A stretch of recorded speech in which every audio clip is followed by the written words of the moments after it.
fazer a leitura do texto. Efésios,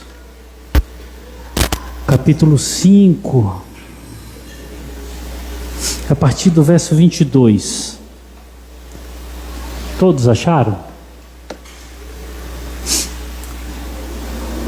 Diz assim a palavra do Senhor. Olhem aí. As mulheres sejam submissas ao seu próprio marido como ao Senhor, porque o marido é o cabeça da mulher, como também Cristo é o cabeça da igreja, sendo este mesmo Salvador do corpo. Como, porém, a igreja está sujeita a Cristo, assim também as mulheres sejam em tudo submissas ao seu marido. Maridos, amai vossa mulher, como também Cristo amou a igreja, e assim mesmo se entregou por ela, para que a santificasse, tendo-a purificado por meio da lavagem de água pela palavra, para a apresentar a si mesmo, igreja gloriosa, sem mácula, nem ruga, nem coisa semelhante, porém santa e sem defeito. Assim também os maridos devem amar a sua mulher, como ao próprio corpo. Quem ama a esposa, a si mesmo se ama. Porque ninguém jamais odiou a própria carne, antes a alimenta e dela cuida, como também Cristo o faz com a igreja. Porque somos membros do seu corpo. Eis porque deixará o homem a seu pai e a sua mãe, e se unirá à sua mulher, e se tornarão os dois uma só carne. Grande é este mistério, mas eu me refiro a Cristo e à igreja. Não obstante vós, cada um de per si também ame a própria esposa como a si mesmo, e a esposa respeite ao marido. Amém? Vamos fechar os nossos olhos? Vamos fazer mais uma oração?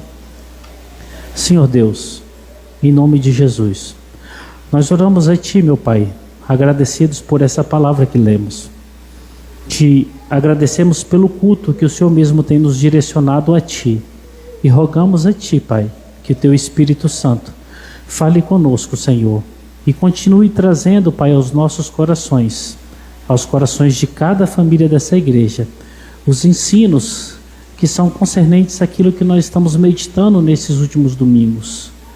Família, casamento, esposo, esposa, e que tudo seja para a Tua glória. Em nome de Jesus, amém. Vamos sentar, queridos?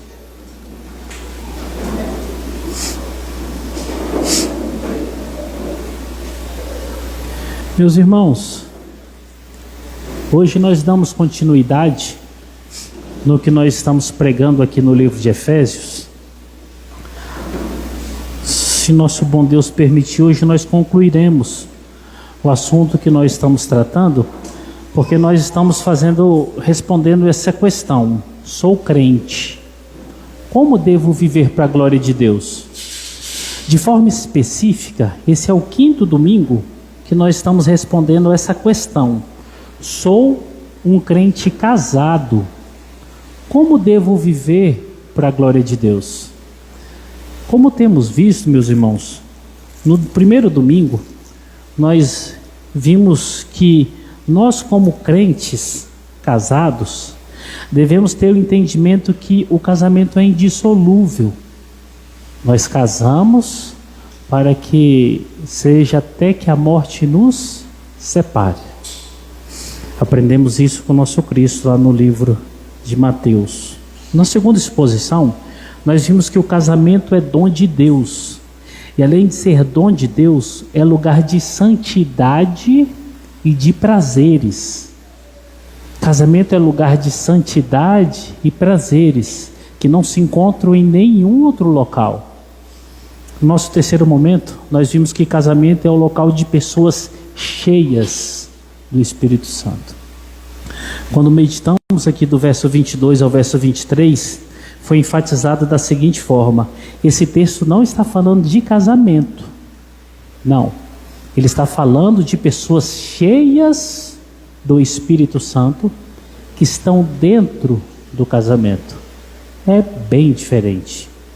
Então, Nós vimos no terceiro momento que casamento é o lugar de pessoas cheias do Espírito Santo, porque começamos a nossa nessa meditação no livro de Efésios, olhando o macro do livro de Efésios, chegamos ali no capítulo 5, verso 18, e ali falava de forma muito nítida que os crentes ali daquele local não deveriam embriagar-se com vinho, mas encher-se com o Espírito Santo. Após Paulo instruir sua igreja, ele traz 4 preposições, 4 afirmativas.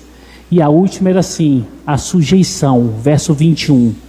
E no verso 21, trazendo sobre a sujeição, ele vem trazendo a aplicação dessa sujeição. Como que nós somos sujeitos uns aos outros? E aí Paulo aplica. A primeira forma é dentro do casamento. A esposa é sujeita ao marido e o marido é sujeito à esposa. Como que a esposa é sujeita ao marido? Sendo submissa. E como que o marido é sujeito à esposa? Amando como Cristo amou a igreja. Isso nós vimos no domingo passado. E no domingo passado nós nos detivemos nessa questão. A esposa é submissa ao seu marido. Olha aí na Bíblia de vocês, verso 22, verso 23 e verso 24. Nós ficamos presos nesses 3 versículos.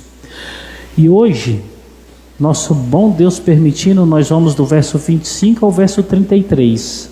O marido deve amar a sua esposa. Tanto esposa quanto esposo, no seu papel de sujeição, como foi dito no domingo passado, e para que nós possamos dar continuidade no sermão de hoje, a submissão e o amor devem estar embasados em Cristo. Se submissão e amor não estiverem embasados em Cristo, que casamento é esse?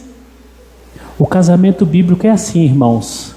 Cristo é o alicerce de tudo. Cristo é a base do casamento. Cristo sendo a base do casamento, nós vamos conseguir com que nossas esposas sejam submissas e nós vamos conseguir com que maridos amem suas esposas como Cristo amou a igreja. Hoje nós vamos do verso 25 ao verso 24. Olhando para esse cenário, e domingo passado Deus nos instruiu muito em relação à submissão feminina, nós olhamos para um cenário em que Deus chama a igreja para a santidade, casamentos para a santidade. Mas não sei se os irmãos já repararam que até nós crentes temos momentos difíceis no nosso casamento. Quantas pérolas aparecem dentro do casamento? Quando eu estava meditando aqui nessa passagem e olhando para esse cenário de casamento e família, eu me lembrei de alguns eventos de tempos idos da minha vida. Um fato interessante e que mostra como uma pérola dentro de casa. Eu estava com meu pai e com minha mãe. Quem é de Taguatinga lembra a época que o Alameda era o grande shopping de Taguatinga. Nós estávamos com o carro parado ali no estacionamento do lado de fora e sempre vinham aquelas questões, né, que criança no meio de outras crianças escutam muitas coisas ruins, né, muitas pornografias. E uma das pérolas que tiveram que ser resolvidas pelos meus pais foi naquele dia. Eu falei assim: pai, mãe, todo mundo na escola fala que tem tesão por alguém. Tem tesão por isso, tem tesão por aquilo. Eu tenho um tesão, pai? Meu pai olhou para minha mãe olhou para meu pai. Falou: tem, meu filho. Seu nome não começa com T? Falei: é. Pois é, quando você escreve o T não é maiúsculo? É. Então, é o seu tesão. Falei: ah, olha aí. Desde pequeno eu descobri que eu tinha tesão. Eu falei: opa, bacana. Resolveu o meu problema. E a gente percebe que alguns problemas de família a gente resolve assim, mas tem outros que não são desse jeito. Eu passei por uma outra situação interessante. Quando a gente é pequeno, a gente não tem muita noção das coisas. Eu lembro que se falava assim: fulano de tal é um banana, quem manda em casa é a mulher. E tinha uma pessoa muito próxima da nossa família, muito querida, que todo mundo falava: quem manda é a mulher. Ele é um banana, a mulher é o braço firme. Só que quando criança você não entende como é que essas coisas funcionam. Teve um dia que teve um evento na família, estávamos em casa, a casa era dividida mais ou menos assim geograficamente. Tinha um barraco nos fundos e tinha uma casa na frente. Depois do almoço, no finalzinho da tarde, os homens ficaram ali no barraco e as mulheres ficaram lá na frente. Eu era pequeno, não tinha noção das coisas. Ficou eu, essa pessoa muito querida, meu pai, amigos e familiares ali espalhados na sala. Para vocês terem uma ideia, a sala era meio lateralizada. A porta ficava ali, o espaço da porta, e a porta mesmo ficava entreaberta.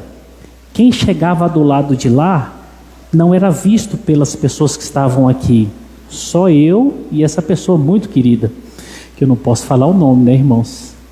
E a gente estava lá conversando, passou-se o período da tarde, aí chega a esposa dessa pessoa muito querida.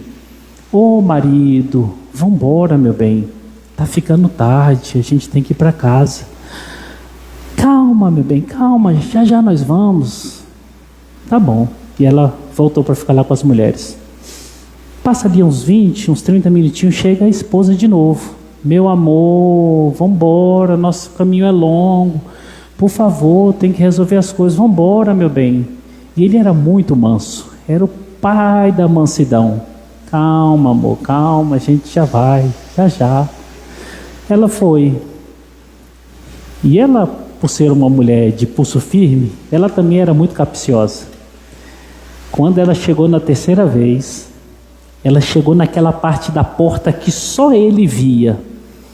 Na hora que eu e ele vimos que ela chegou, o frio da barriga dele passou para mim. Porque ela chegou lá na porta, escondidinha, e falou assim: levanta agora, sai daí, agora. Ele bateu na perna do meu pai e falou assim: Riva, tô indo embora meu querido, a esposa está me esperando. Naquela hora eu entendi, agora eu sei quem manda em casa. É mais ou menos isso daí. Por que eu estou falando isso, irmãos? Porque esse exemplo é um exemplo de contraste que grita contra o ensinamento bíblico. Por quê? A Bíblia não ensina sobre isso. Mas sabe qual é o problema? Dentro da igreja evangélica está cheia de casais assim. Cheia de famílias que não estão fazendo aquilo que é certo diante dos olhos do Senhor. O exemplo é esdrúxulo? É. Mas quantos de nós estamos cometendo ou erros semelhantes a esse, ou erros bem pequenos, mas que se parecem a esses? Nós temos casos, como falei domingo passado, de homens que são valentões, gritam, esbravejam, são machos, batem na mesa, batem em tudo quanto é lugar, fazem e acontece. Mas também temos mulheres que fazem isso também. E isso é totalmente contra as Escrituras. Por quê? O ensino bíblico é o caminho para a harmonia no lar. A Bíblia nos chama para vivermos harmônicos, esposo e esposa. Consequentemente a um relacionamento harmônico, esposo e esposa, vai desembocar nos filhos. Como consequência, numa sociedade, numa igreja, tudo transformado.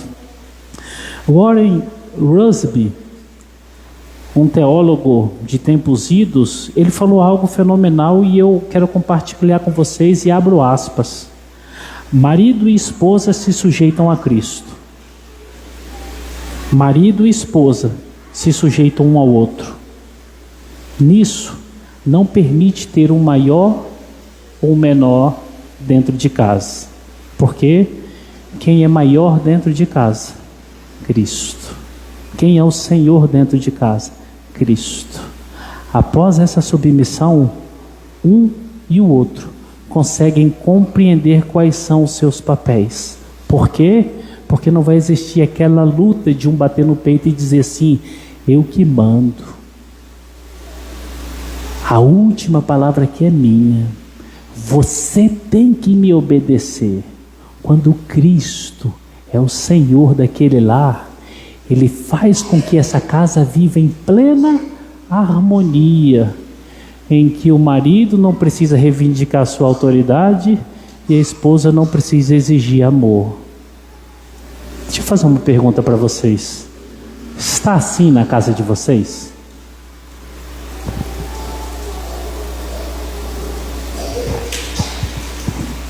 Essa é a verdade bíblica dentro do relacionamento de vocês?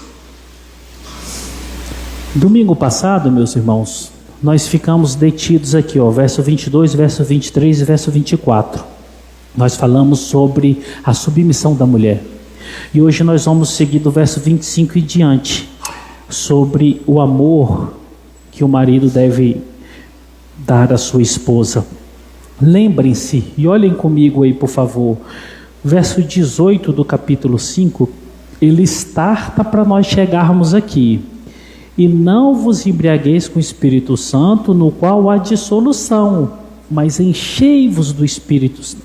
E não vos embriagueis do vinho, no qual há dissolução, mas enchei-vos do Espírito Santo. E aí eu falei para vocês, nós meditamos que a partir do verso 19, Paulo usa 4 verbos para apontar quem são os crentes e como que é a vida dos crentes que estão cheios do Espírito Santo.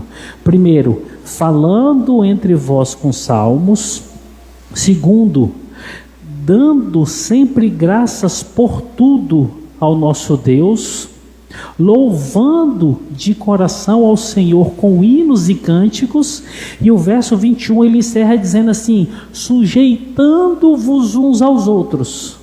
E aí agora Paulo começa a aplicar o sujeitando-vos uns aos outros no verso 22 ao verso 33, do capítulo 6, do verso 1 ao verso 4, pais e filhos, e no capítulo 6, verso 5 ao verso 9, servos e senhores, senhores e servos. Falamos no domingo passado que a forma que a mulher deve se sujeitar aos seus maridos é na submissão. Explicamos como que é, o que deve acontecer, como se desenvolve, e uma frase ficou marcada, porque, seguindo o entendimento do apóstolo Pedro, submissão, ela é também uma ferramenta de evangelização. Se o seu marido não conhece o Senhor, não abraçou a fé, por ele ver a sua conduta de vida, ver uma mulher submissa, ele pode ser salvo. A submissão da mulher, ela pode ser até um ato de evangelismo. Um ato único? Não. Um ato diário, recorrente, de todos os dias. E agora vamos para o verso 25. Olha aí na sua Bíblia, verso 25. Maridos, amai vossa mulher, como também Cristo amou a igreja, e a si mesmo se entregou por ela. O amor do esposo. Paulo traz aqui agora que a sujeição do marido, a pauta é agora o amor do esposo. A base aqui também, meus irmãos, como é a base anterior da submissão, é o amor de Cristo pela igreja. Muitos podem perguntar porque isso tem sido uma marca da igreja nos dias de hoje, infelizmente. Como é que eu tenho que amar a minha esposa? Qual é a base, qual é o parâmetro, qual é o termômetro desse amor? Os filmes coreanos, o amor hollywoodiano, a sociedade. Não é nada disso. São os grandes romances, são as grandes obras literárias, são os poetas. Não é nada disso. A base do amor de um marido cheio do Espírito Santo é Cristo. Paulo diz aqui, verso 25, maridos, amai vossa mulher. Como? Olha o texto. Como também Cristo amou a igreja e a si mesmo se entregou por ela. Aí Paulo agora, a partir do finalzinho do verso 25, ele vai mostrar como que é esse amor.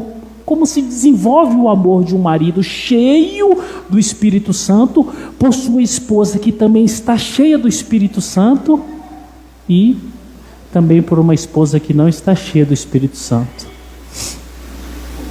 Aqui também, irmãos, entramos na mesma problemática que nós entramos ali no verso 22. Olha o verso 22 aí da sua Bíblia. Paulo fala assim: as mulheres sejam submissas ao seu próprio marido que está cheio do Espírito Santo. É isso que está aí?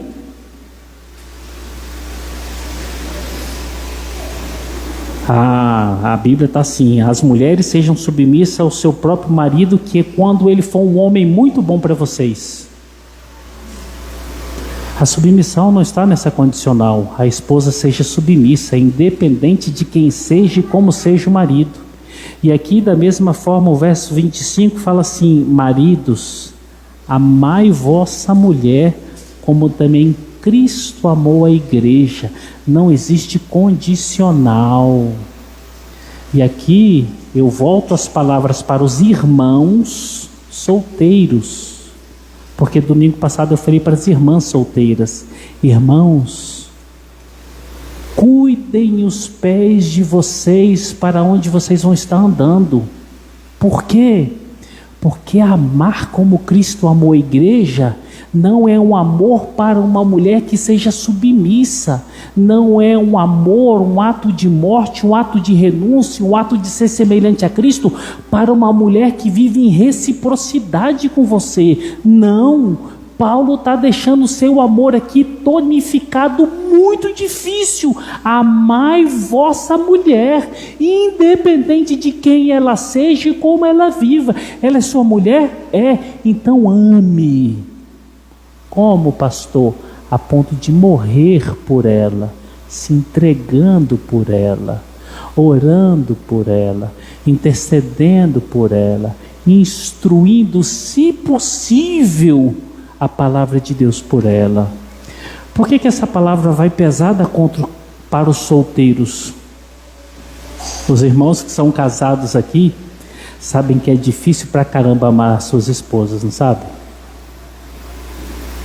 Não é que nossas esposas são pessoas difíceis e tais, nós estamos se identificando pelo número de CPF, mas é porque a missão aqui é muito difícil, irmãos. Amar as nossas esposas não é como um amor desses filmes aí, Titanic, dessas coisas bonitas aí dos dias de hoje. Não, amar como Cristo é um amor de morte, amor de renúncia. Você amar uma mulher crente, uma mulher que está cheia do Espírito Santo, mas um casal que percebe que hora e meia tem problemas, amar já é difícil. Agora vocês solteiros tomem cuidado, porque se vocês escolherem casar com uma mulher que não é crente, aí vocês vão ver o que é amar uma mulher que não está cheia do Espírito Santo. Uma mulher que não entende submissão como pauta da palavra de Deus que ela tem que viver. Uma mulher que não entende que tem que honrar o marido como homem de Deus e viver para sua casa. Uma mulher que entende que viver uma vida é viver uma vida independente. É aquela pessoa que vai ter a bandeira levantada dizendo assim: é meu, sou eu. Os meus filhos vão viver de forma como eu ensinar. A casa é minha, o salário é meu, a despesa é minha, os sonhos são meus, as viagens sou eu que mando, as roupas sou eu que escolho, tudo é eu. Aí vocês vão ver o que é comer o pão que o diabo amassou. Por quê? Porque, irmãos, a primeira coisa que acontece com o crente quando casa com um descrente é desobediência à palavra de Deus. Aonde, pastor, tem isso na palavra? Simples.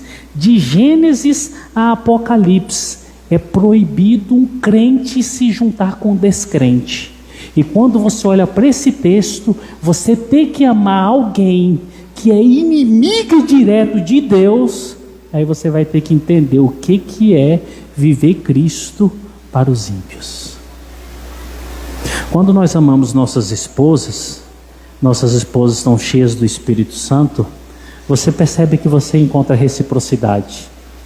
Você sabe que tem alguém orando por você, você sabe que tem alguém que te ama, você sabe que tem alguém que vai andar mais uma milha com você, você sabe que vai ter alguém que vai dar ouvido, por mais que não concorde com o que você está falando ou fazendo, vai dar ouvido e alguma concordância com você. E você vai morrer por essa pessoa todos os dias. Agora o problema é quando você está com uma pessoa que você não vai ter nenhuma reciprocidade.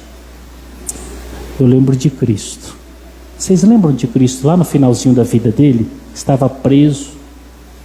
Aí colocaram como opção Barrabás. Aquelas pessoas, boa parte delas, ou tinham visto as maravilhas, ou muitas delas tinham recebido maravilhas. Mas eles clamaram por Cristo ali? Sabe qual é a recompensa que o mundo deu para Cristo? Cruz. Sabe qual é a recompensa que os ímpios deram para Cristo? Costas. Sabe qual é a recompensa que o mundo dá para o justo? Castigo.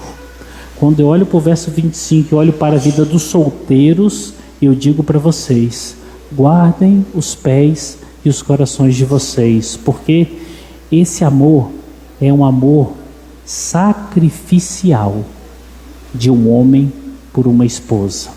E quando nós estamos no cenário de casamento com crentes, já não é fácil.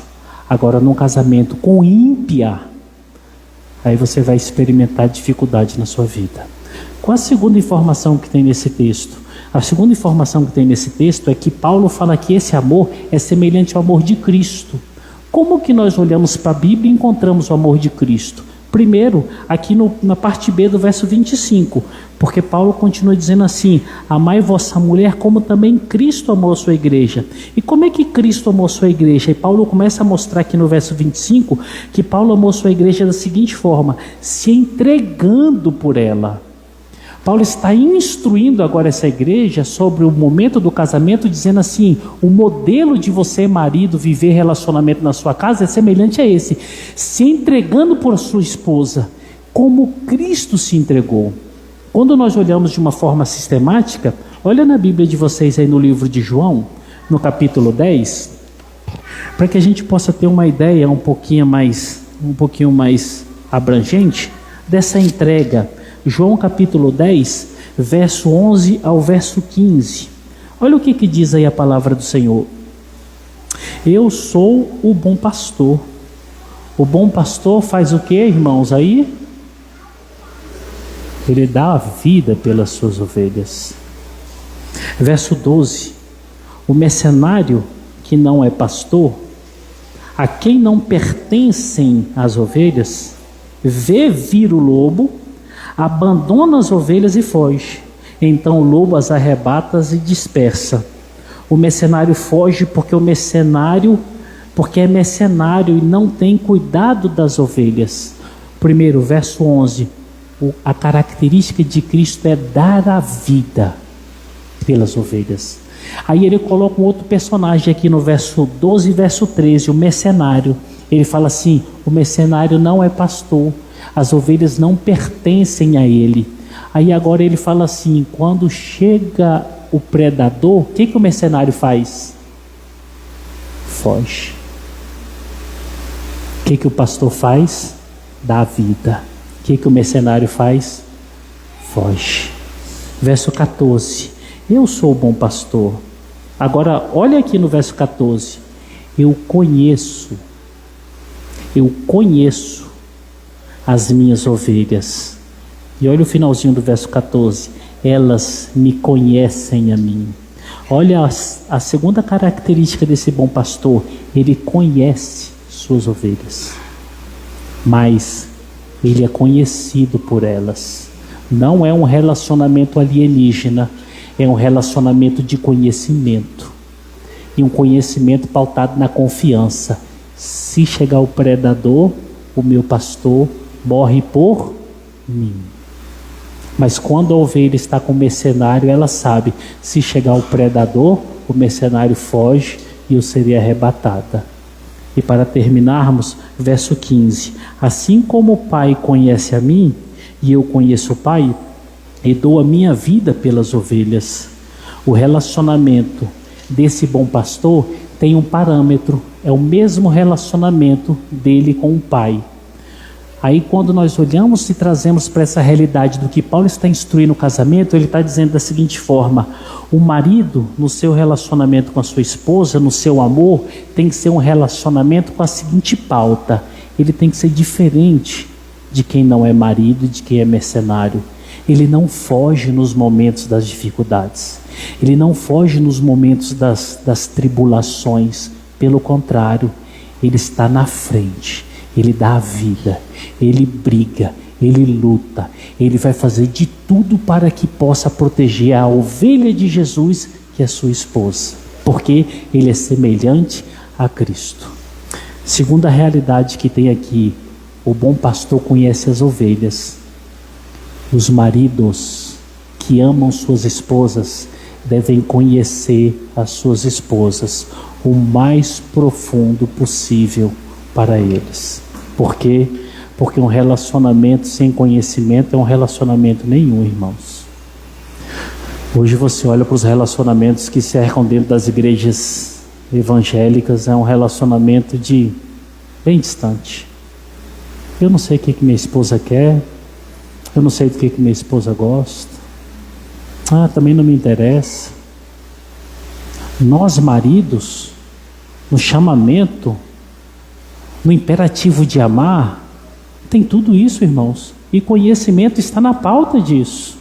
Conhecer nossas esposas, conhecer suas fragilidades, conhecer suas debilidades, conhecer os seus pecados, conhecer os seus erros, os seus acertos, para que possamos cumprir aquilo que Paulo vai ensinar mais tarde, que é o lavar as esposas, como Cristo lava a igreja, pela palavra. Nós confundimos as coisas, pensando que nós estamos fazendo muito quando pegamos para nossas esposas e derramamos presentes, levamos para viagens, vamos para restaurantes, para passeios, para um mundo de coisa. Aí a gente bate no peito e fala assim: estou fazendo a vontade de Deus. Não, irmãos, não. Não é que isso seja errado, mas isso é uma consequência final de quem conhece. Sabe quais são as orações, sabe quais são os pesos das lágrimas que derramam nos olhos das suas esposas, sabe onde são os temores, porque a parte festiva sempre é muito fácil. Ainda tem mais um texto, olha aí na Bíblia de vocês, João capítulo 15, verso 13. João capítulo 15, verso 13. Olha como é que Jesus amou as suas ovelhas. João capítulo 15, verso 13. Ninguém tem maior amor do que este, de dar a alguém a própria vida em favor dos seus amigos. Não tem amor maior do que este. Renúncia. Eu sei que ninguém aqui vai morrer. Ninguém aqui... Tem casos que a gente chega ao extremo. Mas como é que isso se enquadra para nós? Abrir mão.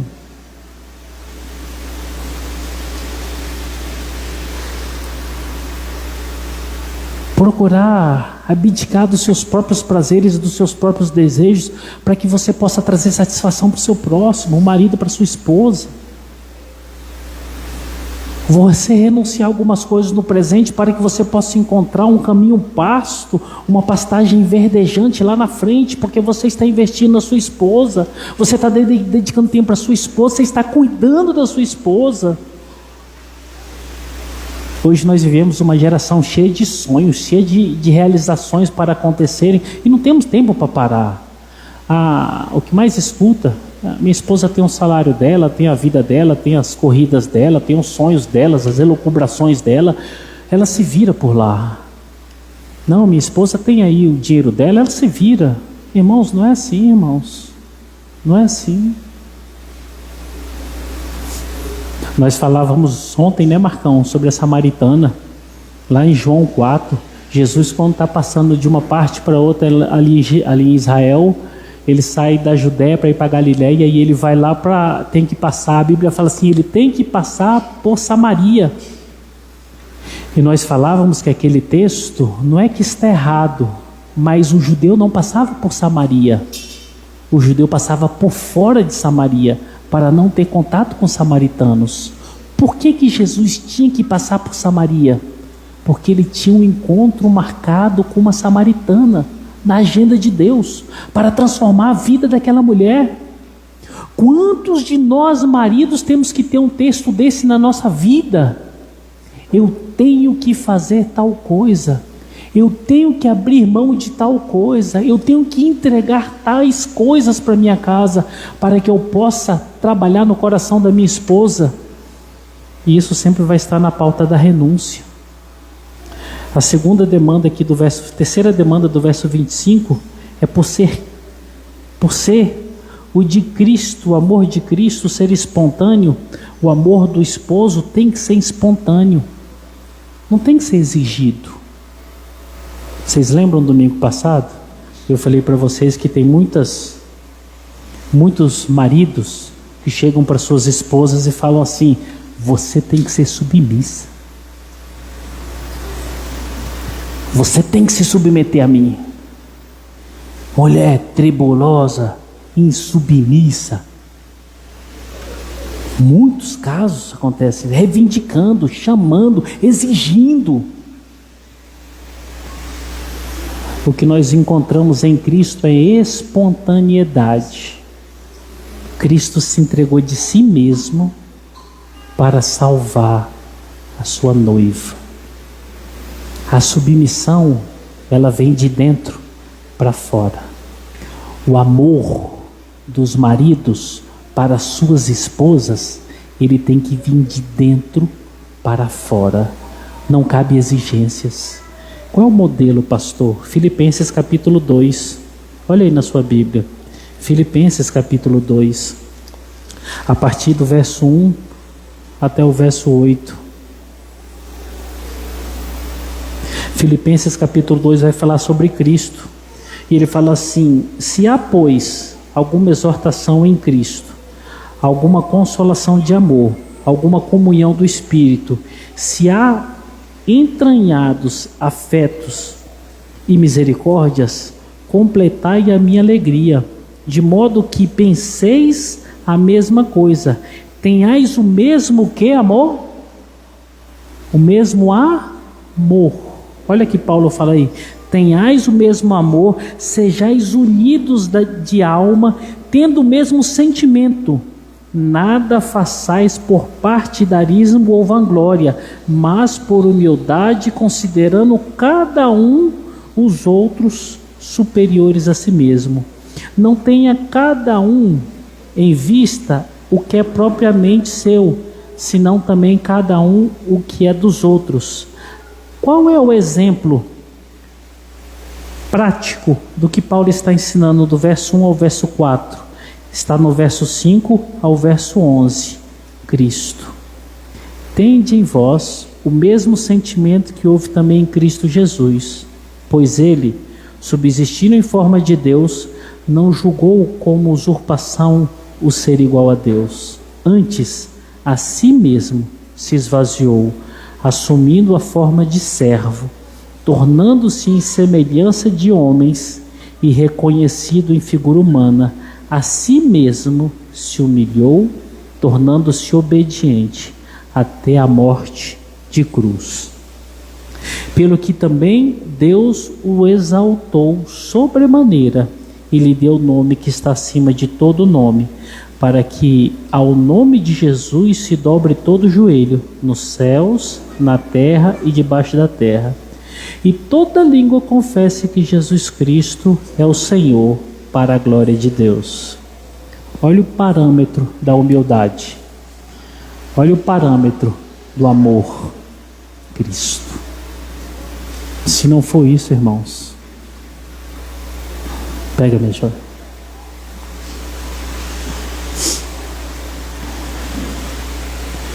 Qual o amor que o marido tem que ter pela esposa? Semelhante ao amor de Cristo. O amor que se esvazia, o amor que se faz pequeno, o amor de entrega, um amor que é sacrificial. Sabe por que hoje nós não conseguimos ter isso de forma mais consolidada nas igrejas? Porque o marido que ama a sua esposa é aquele que entende que às vezes, muitas das vezes, ele tem que se rebaixar. Porque a esposa está no lugar baixo? Não. Porque muitas das vezes nós vamos ter que fazer algumas coisas que são contraditórias à nossa natureza. Sabe qual é? Ô esposa, eu errei. me perdoa.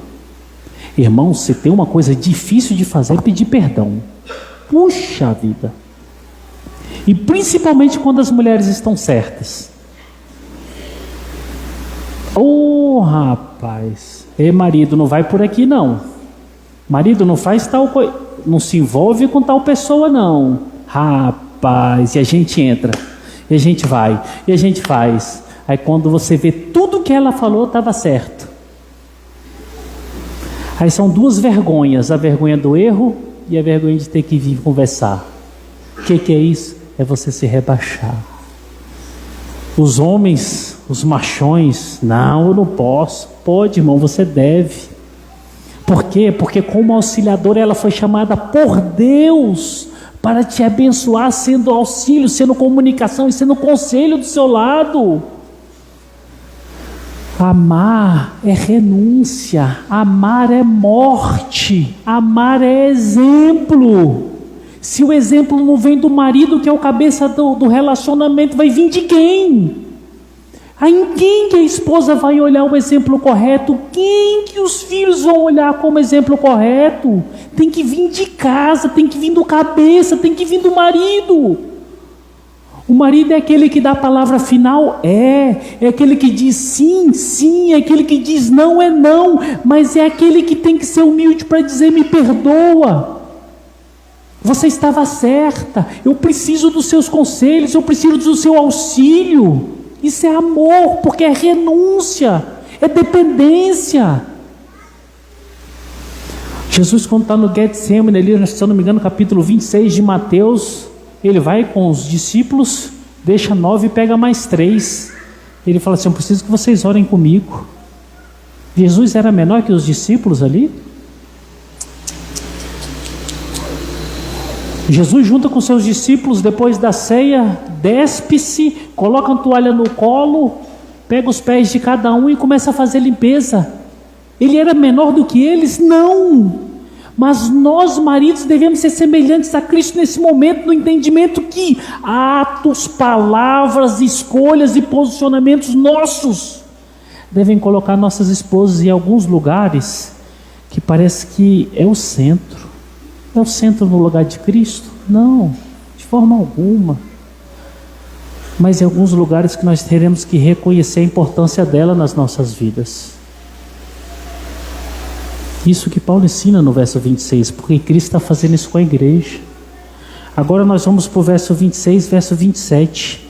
Olha aí na Bíblia de vocês, Efésios capítulo 5, verso 26, verso 27. Diz assim, para que a santificasse, tendo-a purificado por meio da lavagem de água pela palavra, para apresentar a si mesmo igreja gloriosa, sem mácula, nem ruga, nem coisa semelhante, porém santa e sem defeito.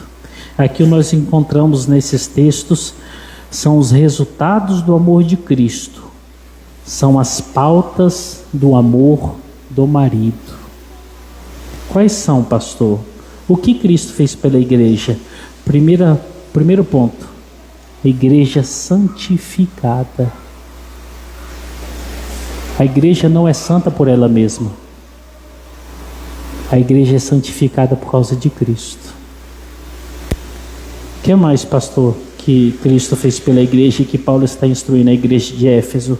Que a santificação é por meio da ministração da palavra. Não é por qualquer outro motivo. É pela ministração da palavra. E o que acontece com essa igreja?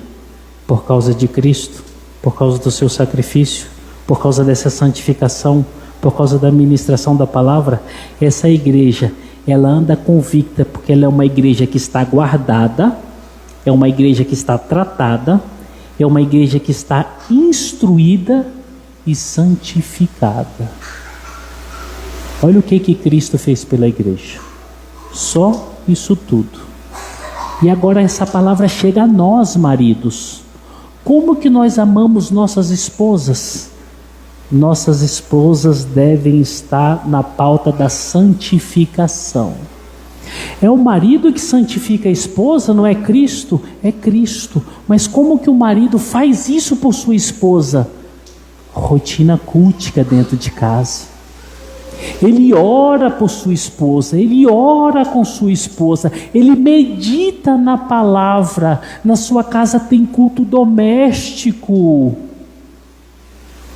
Ele é instrutor da palavra de Deus. Ele ama conversar da palavra de Deus com sua esposa. O assunto principal, o clímax do assunto dentro de casa é a palavra de Deus. É uma casa que respira a palavra. É uma casa que ama a oração. É uma casa que vive a santificação de Jesus Cristo, a qual é exemplificada pelo marido na vida da esposa.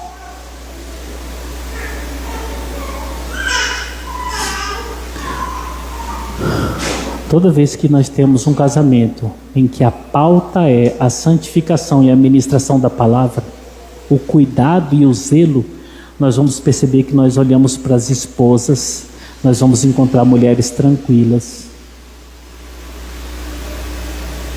mulheres pacíficas, mulheres calmas, mulheres cheias de pontos finais, mulheres instruídas e sábias, cheias de conhecimento da palavra, e mulheres tranquilas em tudo que fazem na vida, porque sabe que dentro de casa tem alguém que morre por elas, ora por elas e se tornou instrutor da palavra de Deus cotidianamente para elas. Porque ele ama fazer isso pela sua esposa, ele ama instruir a sua esposa, ele não quer de forma nenhuma deixar a sua esposa andar pelos ventos heréticos que são soprados na sociedade, na igreja dos dias de hoje. A palavra é a bandeira daquela casa. Permitam-me falar uma coisa para vocês. Eu sou adepto desse posicionamento. Um esposo nunca pode ser menos conhecedor da palavra do que a esposa, senão ele não vai conseguir cumprir esse mandamento. Não tem como, é difícil. Vai chegar um momento em que a esposa vai fazer questionamentos para eles que ele não vai dar conta de responder quase nada. E eu vou falar uma coisa para vocês: gabinete pastoral, tenho visto isso com muita rotina. Esposas que conhecem mais do que esposos, parece que aquilo é um motivo de vanglória para que ela não se submeta e confronte os desacertos dos seus maridos. Sabe qual é o problema disso, irmãos? E principalmente irmãs, em todas as áreas. Vocês já repararam? Vão para qualquer faculdade, praticamente de qualquer outro curso, o maior número de pessoas que estão lá são as mulheres. Aperfeiçoamento, crescimento de carreira, pós-graduação, as mulheres. Isso lá no mundo. A igreja não está diferente. Você vem para a escola bíblica, as mulheres. Você vem para a reunião de estudos, as mulheres. Reunião de oração, as mulheres. Qualquer tipo de evento que envolva conhecimento, as mulheres. Isso é ruim, pastor? Não, nossas irmãs estão crescendo. Mas cadê os homens? Cadê os maridos? É nítido perceber que os homens não estão mais crescendo no conhecimento como deveriam conhecer. É nítido perceber que os maridos estão deixando de conhecer, de crescer para a glória de Deus e ser instrutores nas suas casas. Para quem que a mulher vai recorrer? Para quem que a esposa vai recorrer? Recorre para qualquer um. Seus filhos vão recorrer para quem, irmãos? O Senhor não deixou a sua igreja órfã. O Senhor esteve com ela o tempo inteiro. Ele era mestre, Ele ensinou, Ele era conselheiro. Você, marido, é chamado para ser semelhante a Cristo. Hoje os homens pararam de ler Bíblia. Não tem como conhecer, irmão, se pelo menos você não lê. Os homens pararam de estudar a palavra de Deus.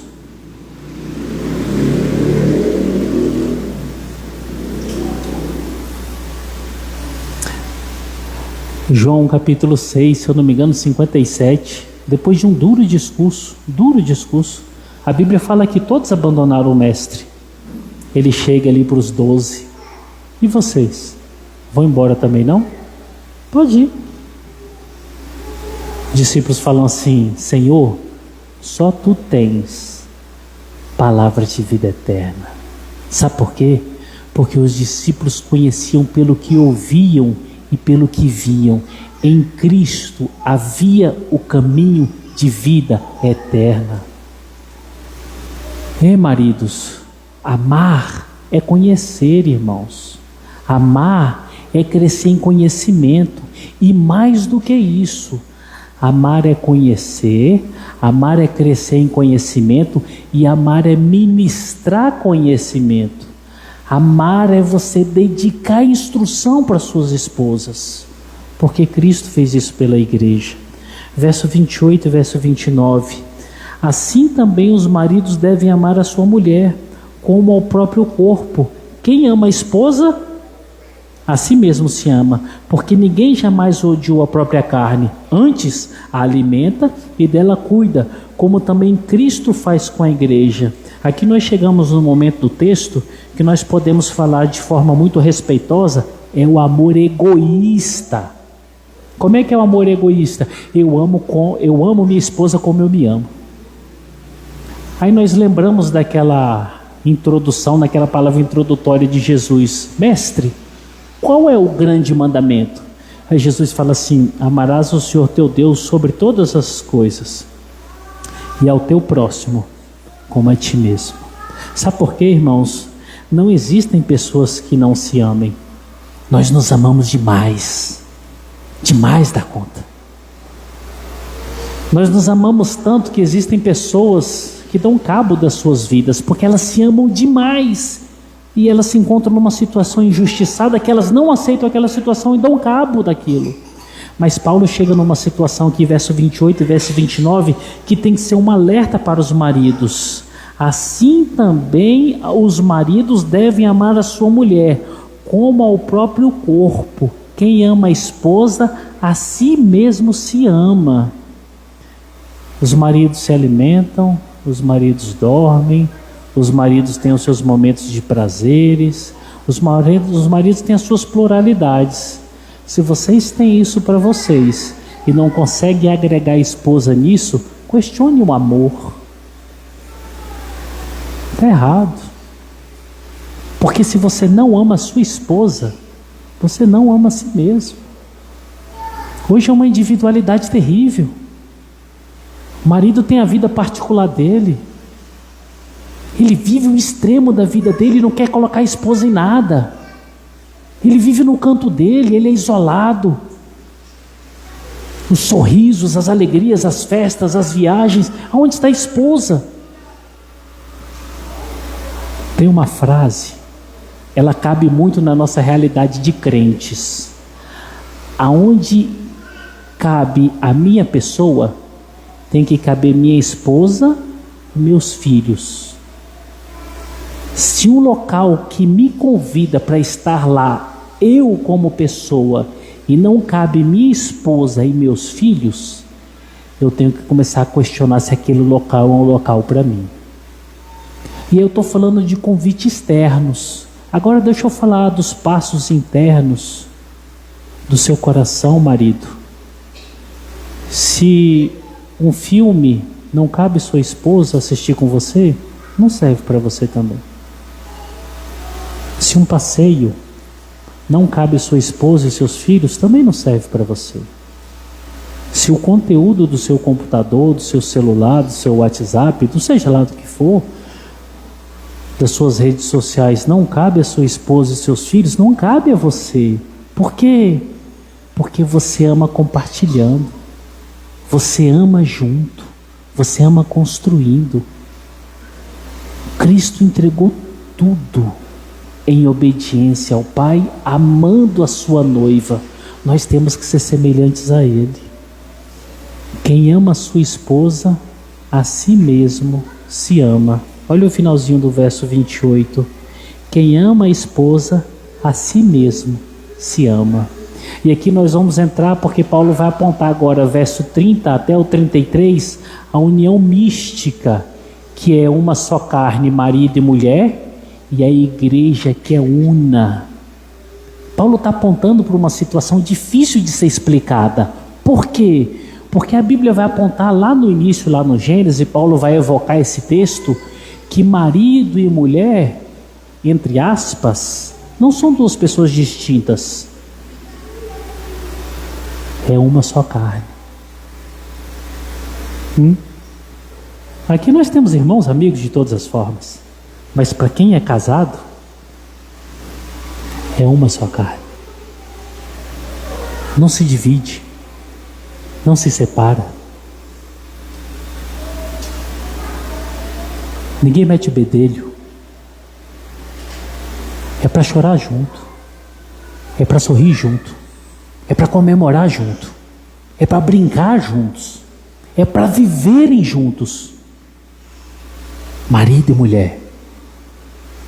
É uma só carne. E é onde nós entramos aqui, verso 30. Membros do corpo de Cristo. Olha aí, verso 30. Porque somos membros do corpo de Cristo. Eu falei para vocês que Paulo agora começa a apontar lá para frente. Aqui Paulo aponta agora para essa igreja e diz assim: Cristo é o Senhor da igreja. E a igreja vive uma união mística de tal forma e tão consolidada e tão firmada em si, que ela é indivisível, ela é inseparável. E Cristo é o Senhor dessa igreja e cuida dela em tempo integral, desde o início até o fim, quando acabar todas as coisas. Por que Paulo está apontando para esse cenário aqui? Porque do verso 31 ao verso 33 ele vai mostrar um cenário semelhante: esposo e esposa. Olha só o verso 31 ao 33. Eis porque deixará o homem a seu pai e a sua mãe, e se unirá à sua mulher, e se tornarão os dois o que, irmãos? Uma só carne. Grande é esse mistério, mas eu me refiro a Cristo e a igreja. Não obstante, vós, cada um de per si também ame a sua própria esposa como a si mesmo, e a esposa respeite o marido. Aqui tem 3 ensinos e nós fechamos o capítulo 5, verso 22 ao 33. O homem recebe a esposa e deixa o relacionamento anterior, nutrindo o maior e mais profundo relacionamento, casamento. Paulo agora pega o cenário lá de Gênesis capítulo 2, e ele fala assim: o homem, você marido, está falando para você marido, você deixou pai e mãe, lembra da nossa casa, papai e mamãe? Que ambiente gostoso. Você deixou até então esse ambiente que era único para você, não tinha outro relacionamento tão importante, tão seguro. Você deixou esse relacionamento para se juntar com a sua esposa, com aquela mulher a qual você fez aliança. E agora Paulo fala o seguinte: esse relacionamento agora, homem, é maior do que o anterior. Por que é maior? Porque o relacionamento anterior não era uma só carne. O relacionamento agora é uma só carne. Como que é uma só carne? Em todas as coisas, incluindo o ato sexual. Sexo só no casamento. Intimidade sexual só no casamento. O solteiro não tem sexo quando está na casa dos pais. O solteiro encontra uma só carne quando se casa. Aí quando ele se casa, ele vai viver toda aquela realidade que ele viveu na casa dos pais, junto com a sua esposa, tornando-se uma só carne, na união íntima, e com tudo que ele vai desfrutar. Aí eu lembro do verso 25 ou verso 24 do capítulo 2 de Gênesis. Os dois estavam nus e não se envergonhavam, porque tudo era comum. Sabe o que é amar? É fazer com que tudo na sua casa se torne comum e uma só carne. O seu relacionamento de casamento é maior porque você está na mesma união mística de Cristo e a igreja do que todos os outros. Esses dias nós conversávamos com alguns irmãos e até falava assim: rapaz, quando a gente tem filho é difícil de nós falarmos que o meu relacionamento com minha esposa é maior do que o meu relacionamento com os meus filhos. Mas a Bíblia não está dizendo que você tem que fazer maior ou melhor numa perspectiva que você faz tudo e não faça nada. A Bíblia está dizendo assim: o seu relacionamento com a sua esposa é um relacionamento de uma só carne. Não existe outro relacionamento no mundo que tenha essa realidade, só esse. Aliás, existe um relacionamento. Qual? Cristo e a igreja. O relacionamento que você tem com seus filhos não é o mesmo. O relacionamento que você tem com seus pais não é o mesmo. O relacionamento que nós temos como irmãos não é o mesmo. Nós só desfrutamos dentro da possibilidade de ter a ideia do que é o relacionamento da igreja com Cristo, dentro do relacionamento marido e mulher. Aí sabe como é que isso se dá? Quando eu amo minha esposa, quando eu respeito minha esposa, quando eu dou carinho para minha esposa, quando eu oro por minha esposa, quando eu instruo minha esposa, quando eu quero viver a igreja por completo com minha esposa, quando eu procuro os interesses dela em primeiro lugar do que os meus interesses, quando eu dedico tempo para minha esposa, quando eu entendo que tudo o que Cristo fez pela igreja eu estou conseguindo fazer da minha melhor forma possível. Isso é amar a sua esposa. O segundo ensino, Paulo fala, isso é mistério, está lá no verso 22. É Cristo e a igreja, marido e esposa. Foi o que eu falei para vocês agora. Só no casamento que vocês entendem isso. E no verso 23, ele repete a ordenação. Qual é a repetição? Maridos, amem as suas esposas. Eu quero concluir com os irmãos com 2 pontos de conclusão aqui. Após tudo que ouvimos, damos razão ao nosso irmão Charles Spurgeon. Ele compartilha conosco uma proposição, e eu abro aspas: quando o lar é governado pela palavra de Deus, olha só, quando o lar é governado pela palavra de Deus, podemos convidar anjos para se hospedarem conosco. Eles se sentirão à vontade. Olha isso. Quando o lar é governado pela palavra de Deus, podemos convidar anjos para se hospedarem conosco. E eles se sentirão à vontade. Sabe por quê? A santidade que produz a palavra de Deus, a mesma que reina na igreja, a mesma da união mística entre Cristo e a igreja, está na sua casa.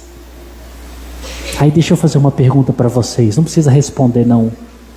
Os anjos estiveram lá na casa de vocês essa semana e estiveram à vontade? Estiveram à vontade? Eles não ouviram palavrão? Eles não ouviram xingamento nem violência? Eles não viram desacertos? Eles não viram apatia, frigidez? Porque se viram isso, com certeza eles não ficaram à vontade. Mas um lar que é governado pela palavra de Deus, até os anjos ficam à vontade. Há certezas de um casamento que não acaba. Esse foi o nosso primeiro ponto. Maridos, guardem suas esposas. Vocês começaram um dia uma aliança com essa mulher, e ela só vai acabar com a morte no dia que um de vocês morrerem. O cotidiano de prazeres, essa é a verdade do casamento de vocês. Oh glória, quem sabe o que é prazer nessa vida é o homem casado. Esse sabe o que é prazer, de todos os aspectos. Não tem um aspecto que um homem casado não sabe o que é prazer. O homem casado sabe o que é prazer. Ainda mais um homem casado, cheio do Espírito Santo, Marcão, com a esposa cheia do Espírito Santo. Esse sabe desfrutar dos prazeres. A submissão e o amor no lar devem ser as marcas do lar cristão. 5 domingos fomos instruídos. Sou cristão.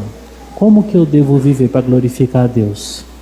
Espero que o Senhor Deus tenha falado com vocês e que vocês cresçam e manifestem isso na casa de vocês. Porque conhecer e não viver, irmãos, é em vão. Vamos fechar os nossos olhos? Vamos orar ao Senhor? Senhor Deus, em nome de Jesus, nós oramos a Ti, meu Pai, agradecidos por Tua palavra. Oramos a Ti, meu Deus, agradecidos, Senhor, por nossas famílias. Oramos a Ti agradecidos, Senhor, pelos nossos casamentos, e Te suplicamos, ajuda-nos a sermos bíblicos, ajuda as esposas, meu Deus, a serem submissas aos seus maridos, e ajuda, Senhor, os maridos a amarem suas esposas, e que só o Senhor seja visto e glorificado. Em nome de Jesus que nós oramos. Amém. Amém.